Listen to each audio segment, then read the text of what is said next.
Hello guys, in this video I am going to show you how to enable to log GPS data in the Avenza Maps application.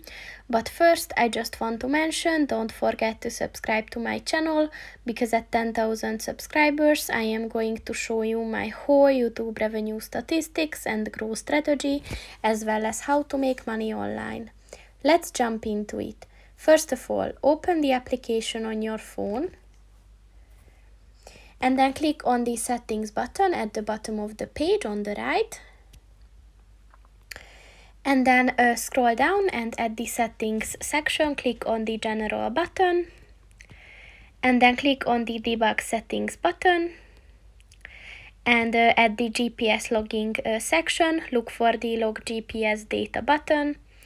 And in order to enable it, just click on the white circle next to it. And once it turned orange, this function is enabled.